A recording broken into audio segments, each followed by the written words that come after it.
You graduated in physics, right? Yeah, I got a degree in physics, believe it or not. Jesus. Like, that's insane. And then you became a musician and... Yeah, well, I'd always done music and kind of... I guess what happened... I mean, I was always naturally good at math and physics, I guess. You know, like pretty... English class, not so much. But, right. But I was able to get... Physics was actually kind of the easiest way to get a degree. Like I quit school after my... I know, it sounds weird. Someone from South Knoxville, a physics degree just don't sound that easy. Yeah, and I'm from Albuquerque. It shouldn't be easy. Well, I mean, I dropped out after my sophomore year, and then I thought, you know what, I got to just finish school. And I powered through and got my degree, and I was able to get an engineering job, which wasn't that easy.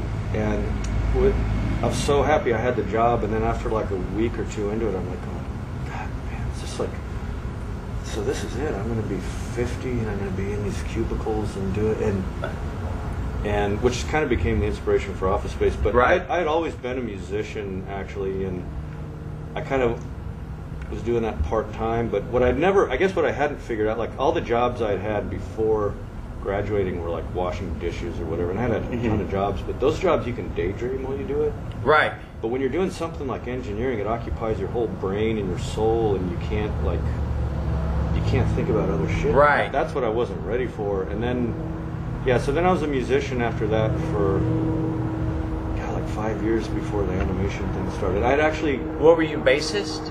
Yeah, I played upright bass and electric bass and a lot of different things, but and I was going on the road a lot. Who did you play with? I played with, I guess the main people I played with, Doyle Bramhall, and this guy Anson Funderburg, and this guy Sam Myers, who passed away in 2006. Sam was an old blind blues guy, an old black guy who had, like Eric Clapton, had done a couple of his songs. He's like an amazing singer, harmonica player, and Sam was in this class by himself. He's just like, someday I'm going to write something about it. But I played with him for 2 years, and actually the name Milton in Office Space we were coming back from doing one of these things where we were driving all night from New Orleans back to Dallas, and I was telling him this story about this guy in the cubicles where I worked, and I didn't think this old blind black blues dude from Alabama would relate to. Right.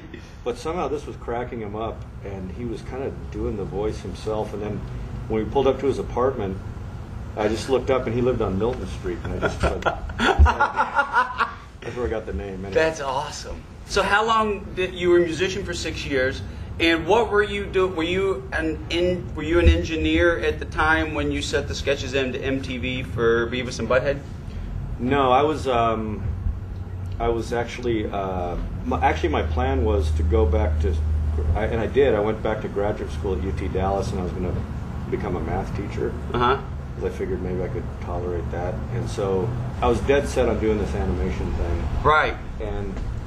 But like, just kind of so that, you know, like the in-laws didn't think I was goofing off or whatever. I was going to, and I knew that I could get by in graduate math classes fairly easily and make it look like it was really hard. But yeah. I was like, so you were like great in math. It's just I was actually like, I actually was, yeah. But by that time I was getting the calls from MTV and everything, and so I was like, well, let's see how this animation thing goes, and then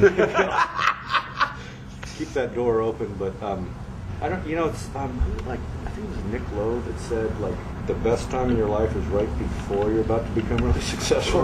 Right. Before everything goes like, right. There's that golden moment where you're like, everything's on the horizon and the promise of everything, and that's kind of what that was. I was like, I was able to, I was so happy the first time that I got my Bolex camera to work, and I got something back from the film lab, and it looked like a cartoon. I was like, wow, this is like, okay, now the door's open, I can do this stuff. Even, it's like, even if nothing happens, even if it's not successful, it's just fun to do. So the moment right before is pretty, all the adrenaline and Just Yeah, you're like, it's like, you're still kind of, I'm going to be on basic You do it. cable.